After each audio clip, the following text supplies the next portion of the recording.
We now move on and over to the United States, where a US Army sergeant shot and wounded 5 fellow soldiers at Fort Stewart in Georgia yesterday. The incident took place at around 11 a.m.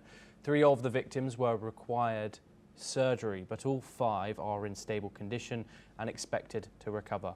The suspect's work post involved is co-workers from his supply unit in the 2nd Armoured Brigade combat team.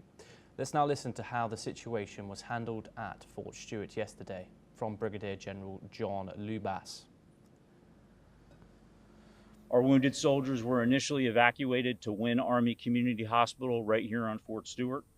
All arrived in stable condition, and 3 of the 5 required surgical intervention. 2 have been transported to Memorial Hospital in Savannah, Georgia for additional care. The general also reported that the suspect was a 28-year-old and his name was Cornelius Radford. He was quickly subdued by nearby soldiers and taken into custody. A motive has not yet been identified. Let's listen into the details that the general shared on the suspect. We have identified the alleged shooter as Sergeant Cornelius Radford, an automated logistics sergeant assigned to 2nd Brigade Combat Team. Sergeant Radford has not previously deployed to combat.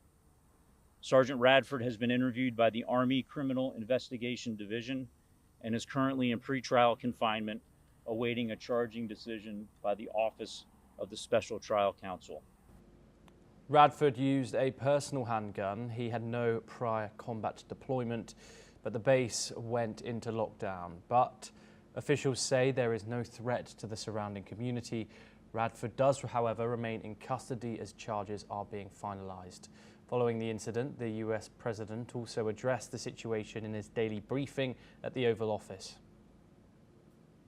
He's now in custody, and the Army Criminal Investigation Division is on site to ensure that the perpetrator of this atrocity, which is exactly what it is, will be prosecuted to the fullest extent of the law. The entire nation is praying for the victims and their families, and hopefully they'll fully recover.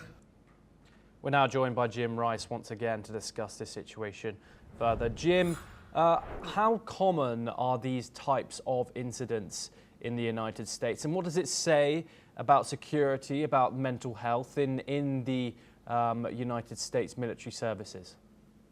Well, as far as I understand, these shooting incidents within the military on military bases are rare. I mean, I can think of one case involving an individual who was acting on a kind of a political motives, a long time ago, more than a decade ago.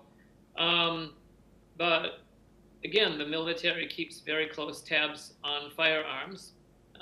And it was interesting to note from your piece that the weapon that was used in this shooting was a gun privately owned by the suspect. So I would say these incidents are rare, but I would agree with your point that the U.S. service members are under a lot of pressure. And again, I'm only relieved that nobody died in this incident, and I agree with the president that I hope that they recover as soon as possible. Yes, Jim Rice, as always, thank you very much, and a pleasure to have you on the program. We will, of course, bring you all updates in regard